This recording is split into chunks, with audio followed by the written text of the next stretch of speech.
तो दोस्तों आज मैं आपके लिए लेकर आया हूं भारतीय संविधान के टॉप 30 क्वेश्चन। जी हाँ दोस्तों, जो काफ़ी इंपॉर्टेंट क्वेश्चन है। यदि आप किसी भी प्रतियोगी परीक्षा की तैयारी कर रहे हैं तो ये वीडियो आपके लिए हेल्पफुल रहने वाली है। साथ ही चैनल को सब्सक्राइब जरूर कर लें, बेल आइकन प्रेस कर लें ताकि इसी प्रकार की वीडियो का नोटिफिकेशन सबसे पहले आपके यहाँ तक पहुँच सके। तो शुरू करते हैं बिना किसी देरी के। इससे पहले मैं आपको बता दूँ कि लास्ट में एक प्रश्न रहेगा जिसका आंसर आपको कमेंट बॉक्स में जरूर बताना है। तो शुरू करते हैं। पहला प्रश्न है आपकी स्क्रीन पर, भारतीय संविधान सभा का गठन किस योजना के तहत हुआ था? तो दोस्तों भारतीय संविधान सभा का गठन किस योजना के तहत हुआ था? ऑप्शन बी इसका करेक्ट आंसर हो जाएगा कैबिनेट मिशन।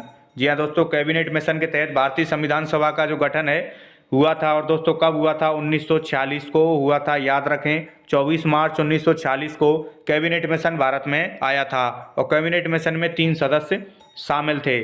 अगला प्रश्न है दोस्तों दूसरा, भारतीय संविधान सभा का गठन कब हुआ था? जैसा कि अभी मैंने बताया, भारतीय संविधान सभा का गठन ऑप्शन सी 1946 को हुआ था। तो ऑप्शन सी इसका करेक्ट आंसर हो जाएगा। 1946 को भारतीय संविधान सभा का गठन हुआ था। अगला प्रश्न है तीसरा, संविधान सभा की प्रथम बैठक कब हुई थी? तो दोस्तों भारतीय संविधान सभा की प्रथम बैठक ऑप्शन ए 9 दिसंबर 1946 को हुई थी। तो ऑप्शन ए इसका करेक्ट आंसर हो जाएगा। 9 दिसंबर 1946 को भारतीय संविधान सभा की प्रथम बैठक हुई थी। याद रखें 11 दिसंबर को दूसरी बैठक हुई थी और 13 दिसंबर को तीसरी बैठक हुई थी, जिसमें भारत के प्रथम प्रधानमंत्री पंडित जवाहरलाल नेहरू ने संविधान सभा में उद्देश्य प्रस्ताव पेश किया था। याद रखें दोस्तों फैक्ट के रूप में। अगला प्रश्न है चौथा, भारत के राष्ट्रपति की नियुक्ति कौन करता है? तो दोस्तों भारत के राष्ट्रपति की नियुक्ति किसके द्वारा की जाती है? याद रखें ऑप्शन डी मुख्य न्यायाधीश। भारत के सर्वोच्च न्यायालय के जो मुख्य न्यायाधीश होते हैं, CJI जिनको बोलते हैं, चीफ ऑफ जस्टिस इंडिया, उनके द्वारा यहाँ पर राष्ट्रपति की नियुक्ति की जाती है। याद रखें दोस्तों, काफ़ी इंपॉर्टेंट क्वेश्चन है। अगला प्रश्न है दोस्तों यहाँ पर पांचवा, भारतीय संविधान में संशोधन करने की शक्ति किसके पास है? जी हाँ दोस्तों, काफ़ी इंपॉर्टेंट क्वेश्चन है। भारतीय संविधान में संशोधन करने की शक्ति किसके पास है? तो इसका राइट आंसर हो जाएगा यहाँ पर ऑप्शन बी संसद। जी हाँ दोस्तों, संसद के पास भारतीय संविधान में संशोधन करने की शक्ति है। और भारतीय संविधान का अनुच्छेद 368 यह स्पष्ट करता है कि भारतीय संविधान में संसद यहाँ पर क्या दोस्तों संशोधन कर सकती है। तो याद रखें काफ़ी इंपॉर्टेंट क्वेश्चन है। संसद के अलावा भारतीय संविधान में कोई संशोधन नहीं कर सकता। ऑप्शन बी इसका करेक्ट आंसर हो जाएगा। अगला प्रश्न है छठवा, भारतीय संविधान के किस अनुच्छेद के तहत संसद का गठन होता है? तो दोस्तों भारतीय संविधान का कौन सा अनुच्छेद संसद का गठन करता है? तो राइट आंसर हो जाएगा ऑप्शन सी अनुच्छेद 79। यानी कि दोस्तों भारतीय संविधान का अनुच्छेद 79 ये कहता है कि भारत की एक संसद होगी जिसके 2 सदन होंगे, लोकसभा राज्यसभा, साथ ही उसके 3 अंग होंगे, लोकसभा राज्यसभा और राष्ट्रपति। याद रखें ऑप्शन सी इसका करेक्ट आंसर हो जाएगा। अगला प्रश्न है सातवां, संविधान के अनुसार धन विधेयक सबसे पहले किस सदन में पेश किया जाता है? जी हाँ दोस्तों, काफ़ी मोस्ट इंपॉर्टेंट क्वेश्चन है। तो संविधान के अनुसार धन विधेयक सबसे पहले किस में पेश किया जाता है? ऑप्शन सी इसका करेक्ट आंसर हो जाएगा लोकसभा में। जी हाँ दोस्तों, लोकसभा में जो संसद के 2 सदन होते हैं, लोकसभा राज्यसभा, उसमें से लोकसभा में सर्वप्रथम धन विधेयक को क्या दोस्तों पेश किया जाता है। वहाँ से पारित होने के पश्चात ये राज्यसभा में जाता है और दोनों सदनों से पारित होने के पश्चात राष्ट्रपति के अंतिम हस्ताक्षर होते हैं। तो ऑप्शन सी इसका करेक्ट आंसर हो जाएगा। याद रखें। इसी के साथ दोस्तों फैक्ट के रूप में बात की जाए तो भारतीय संविधान का 110 अनुच्छेद धन विधेयक के बारे में बताता है। याद रखें दोस्तों। अगला प्रश्न है आठवां, राज्य की मंत्रिपरिषद किसके प्रति उत्तरदायी होती है? तो दोस्तों राज्य की जो मंत्री परिषद होती है, मंत्रिपरिषद, वो किसके प्रति उत्तरदायी होती है? तो ऑप्शन डी इसका करेक्ट आंसर हो जाएगा विधानसभा। जी हाँ दोस्तों, याद रखें विधानसभा के प्रति वो उत्तरदायी होती है राज्य की मंत्रिपरिषद। वहीं केंद्र की मंत्रिपरिषद की बात की जाए तो वो लोकसभा के प्रति उत्तरदायी होती है। याद रखें दोस्तों। तो ऑप्शन डी इसका करेक्ट आंसर हो जाएगा। अगला प्रश्न है नवा, भारतीय संविधान में नीति निर्देशक तत्व किस देश से लिए गए हैं? काफ़ी इंपॉर्टेंट क्वेश्चन है, काफ़ी इजी क्वेश्चन भी है, काफ़ी बार पूछा गया है एग्जाम में, आगे आने वाली सभी प्रतियोगी परीक्षाओं के लिए भी महत्वपूर्ण है। तो राइट आंसर हो जाएगा इसका ऑप्शन सी आयरलैंड। जी हाँ दोस्तों, भारतीय संविधान में नीति निर्देशक तत्व आयरलैंड से लिए गए हैं। याद रखें ऑप्शन सी इसका करेक्ट आंसर हो जाएगा। भारतीय संविधान के अनुच्छेद 36 से लेकर 51 तक क्या दोस्तों नीति निर्देशक तत्वों का यहाँ पर वर्णन दिया गया है, तो याद रखें। अगला प्रश्न है 10वां, राष्ट्रपति को पद से हटाने की प्रक्रिया महाभियोग किस अनुच्छेद में है? तो दोस्तों काफ़ी इंपॉर्टेंट क्वेश्चन है, याद रखना। ऑप्शन ए इसका करेक्ट आंसर हो जाएगा अनुच्छेद 61। जी हाँ दोस्तों, अनुच्छेद 61 के तहत राष्ट्रपति को पद से हटाने की प्रक्रिया महाभियोग अनुच्छेद 61 में दी गई है। संपूर्ण जो प्रक्रिया है वो अनुच्छेद 61 के तहत महाभियोग के जरिए यहाँ पर राष्ट्रपति को पद से हटाया जाता है। तो ऑप्शन ए इसका करेक्ट आंसर हो जाएगा। अगला प्रश्न है दोस्तों 11वां, अनुच्छेद 76 में किस पद का विवरण दिया गया है? तो दोस्तों अनुच्छेद 76 में किस पद का वर्णन दिया गया है? याद रखें दोस्तों यहाँ पर ऑप्शन बी महान्यायवादी। जी हाँ दोस्तों, भारतीय संविधान का अनुच्छेद 76 ये कहता है कि भारत का एक महान्यायवादी होगा जिसकी नियुक्ति भारत के राष्ट्रपति के द्वारा की जाएगी और जिसके लिए जो योग्यता है वो उसी प्रकार से होती है जिस प्रकार से एक न्यायाधीश को बनने के लिए योग्यता होनी चाहिए। तो याद रखें दोस्तों, भारतीय संविधान का अनुच्छेद 76 ये बात कहता है। अगला प्रश्न है दोस्तों यहाँ पर 12वां, व्यक्ति के मौलिक अधिकारों का हनन होने पर किसकी शरण लेता है? तो दोस्तों यदि व्यक्ति के मौलिक अधिकारों का हनन होता है भारत में तो वह किसकी शरण लेता है? तो राइट आंसर हो जाएगा यहाँ पर ऑप्शन सी न्यायालय। यानी कि दोस्तों न्यायालय की वह शरण लेता है और सर्वोच्च न्यायालय या फिर उच्च न्यायालय जितने भी न्यायालय हैं उनमें क्या दोस्तों जाकर अपने मौलिक अधिकारों की रक्षा कर सकता है। तो न्यायालय यहाँ पर उनके मौलिक अधिकारों का हनन होने से बचाती है। तो ऑप्शन सी इसका करेक्ट आंसर हो जाएगा, याद रखें। अगला प्रश्न है 13वां, संविधान सभा की अंतिम बैठक कब हुई थी? तो दोस्तों भारतीय संविधान सभा की अंतिम बैठक कब हुई थी? याद रखें ऑप्शन ए 24 जनवरी 1950 को भारतीय संविधान सभा की अंतिम बैठक हुई थी। इसके पश्चात 26 जनवरी 1950 को भारतीय संविधान लागू किया गया था। याद रखें 2 दिन पहले 24 जनवरी 1950 को संविधान सभा की अंतिम बैठक हुई थी। तो ऑप्शन ए इसका करेक्ट आंसर हो जाएगा। अगला प्रश्न है 14वां, राज्य ग्राम पंचायतों का गठन करेगा किस अनुच्छेद में लिखा हुआ है? याद रखें दोस्तों, राज्य ग्राम पंचायतों का गठन करेगा ये बात किस अनुच्छेद में लिखी हुई है? तो इसका राइट आंसर हो जाएगा ऑप्शन बी अनुच्छेद 40। यानी कि दोस्तों भारतीय संविधान का अनुच्छेद 40 ये स्पष्ट करता है कि राज्य ग्राम पंचायतों का गठन करेगा। तो ऑप्शन बी इसका करेक्ट आंसर हो जाएगा।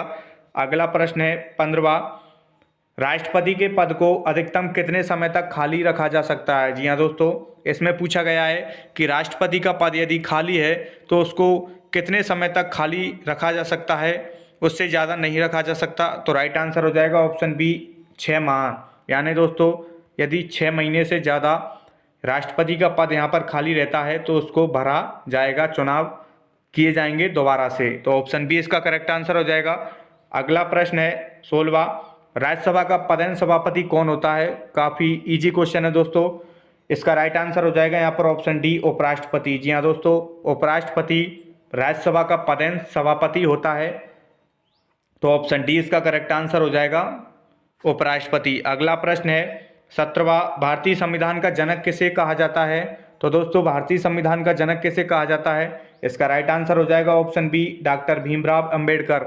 डॉक्टर भीमराव अंबेडकर को भारतीय संविधान का जनक और जननी दोनों कहा जाता है। और किसके द्वारा कहा गया था दोस्तों? तो के बी राव के द्वारा ये उपाधि डॉक्टर भीमराव अंबेडकर को दी गई थी। यानी कि दोस्तों डॉक्टर भीमराव अंबेडकर को के बी राव के द्वारा भारत का संविधान का जनक और जननी कहकर यहाँ पर क्या दोस्तों सुशोभित किया गया था। ऑप्शन 20 का राइट आंसर हो जाएगा।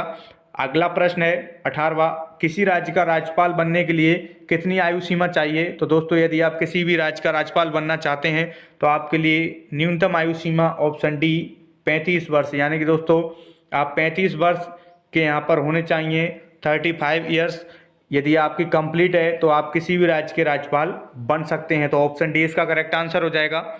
अगला प्रश्न है, भारत का राष्ट्रपति किस अनुच्छेद के तहत अध्यादेश जारी करता है? तो दोस्तों इसका करेक्ट आंसर हो जाएगा यहाँ पर ऑप्शन बी अनुच्छेद 123। जी हाँ दोस्तों, भारतीय संविधान का अनुच्छेद 123 ये स्पष्ट करता है कि राष्ट्रपति अध्यादेश जारी करके कानून बना सकता है। याद रखें दोस्तों, अध्यादेश क्या होता है? जब किसी परिस्थिति में संसद कानून बनाती नहीं है, यानी संसद नहीं बना पाती कानून को किसी कारणवश, तो उस स्थिति में राष्ट्रपति को ये भारतीय संविधान का अनुच्छेद 123 ये यहाँ पर शक्ति देता है कि आप अध्यादेश जारी कर सकते हैं। यानी कि दोस्तों राष्ट्रपति के द्वारा जो कानून बनाया जाएगा अनुच्छेद 123 के तहत, वो संपूर्ण देश में लागू होगा और वो उसी तरीके से काम करेगा जिस तरीके से संसद कोई कानून बनाकर लागू करती है। तो ऑप्शन 20 का करेक्ट आंसर हो जाएगा अनुच्छेद 123। अगला प्रश्न है 20वां, सर्वोच्च न्यायालय में न्यायाधीशों की संख्या को कौन बढ़ा सकता है? तो दोस्तों सर्वोच्च न्यायालय में जो न्यायाधीशों की संख्या है उसको कौन बढ़ा सकता है? तो इसका राइट आंसर हो जाएगा ऑप्शन ए संसद। जी हाँ दोस्तों, संसद यहाँ पर कानून बनाकर सर्वोच्च न्यायालय में न्यायाधीशों की जो संख्या है उसको यहाँ पर बढ़ा सकती है, अधिकतम कर सकती है, अधिक कर सकती है। तो ऑप्शन ए इसका करेक्ट आंसर हो जाएगा। अगला प्रश्न है अनुच्छेद 76 के तहत महान्यायवादी की नियुक्ति कौन करता है? तो दोस्तों भारतीय संविधान का अनुच्छेद 76 के तहत राष्ट्रपति महान्यायवादी की नियुक्ति करता है। तो ऑप्शन ए इसका करेक्ट आंसर हो जाएगा। भारतीय संविधान का अनुच्छेद 76 ये स्पष्ट करता है कि महान्यायवादी की नियुक्ति राष्ट्रपति के द्वारा की जाएगी। तो ऑप्शन ए इसका करेक्ट आंसर होगा। अगला प्रश्न है भारतीय संविधान बनकर कब तैयार हुआ था? तो दोस्तों भारतीय संविधान बनकर कब तैयार हुआ था? इसका राइट आंसर हो जाएगा यहाँ पर ऑप्शन ए 26 नवंबर 1949। जी हाँ दोस्तों, 26 नवंबर 1949 को भारतीय संविधान बनकर तैयार हो चुका था और 26 जनवरी 1950 को ये संविधान लागू हुआ था। तो याद रखें ऑप्शन ए इसका करेक्ट आंसर होगा। अगला प्रश्न है लोकसभा में बहुमत दल का नेता क्या बनता है? जी हाँ दोस्तों, याद रखें लोकसभा में यदि बहुमत दल का नेता है वो क्या बनता है? तो राइट आंसर हो जाएगा ऑप्शन ए प्रधानमंत्री। दोस्तों प्रधानमंत्री बनेगा। याद रखें लोकसभा में जो भी पार्टी बहुमत दल होती है, यानी कि जो भी बहुमत प्राप्त कर लेती है, कोई सा भी दल यहाँ पर बहुमत प्राप्त कर लेता है तो उसका जो नेता होता है वो प्रधानमंत्री बनता है। याद रखें दोस्तों राज्यसभा का सदस्य भी यहाँ पर प्रधानमंत्री बन सकता है, क्योंकि दोस्तों राज्यसभा लोकसभा ये दोनों संसद के सदन हैं। आप किसी भी सदन के सदस्य हैं और यदि आप बहुमत दल के नेता हैं जिसने यहाँ पर लोकसभा में बहुमत प्राप्त किया है, जिस दल ने, उसके यदि आप नेता हैं तो आप यहाँ पर प्रधानमंत्री बन सकते हैं। याद रखें दोस्तों उदाहरण के तौर पर डॉक्टर मनमोहन सिंह जो कि राज्यसभा के सदस्य थे, वे भी क्या दोस्तों प्रधानमंत्री रह चुके हैं। तो याद रखें ऑप्शन ए इसका करेक्ट आंसर होगा प्रधानमंत्री। अगला प्रश्न है भारतीय संविधान में अवशिष्ट शक्तियां किस देश से ली गई हैं? तो दोस्तों भारतीय संविधान में जो शक्तियां हैं, अवशिष्ट शक्तियां हैं, वे ऑप्शन बी कनाडा। जी हाँ दोस्तों, कनाडा से ये जो शक्तियां हैं ली गई हैं। याद रखें ऑप्शन बी इसका करेक्ट आंसर हो जाएगा। और भारतीय संविधान का अनुच्छेद 248, यानी दोस्तों भारतीय संविधान का अनुच्छेद 248 ये अवशिष्ट शक्तियों को परिभाषित करता है, या अवशिष्ट शक्तियां इसमें दी गई हैं। तो ऑप्शन बी इसका करेक्ट आंसर होगा।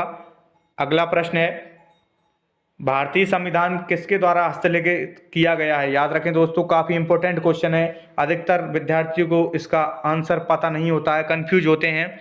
तो मैं आपके लिए क्लियर कर दूं कि भारतीय संविधान किसके द्वारा हस्तलिखित किया गया है?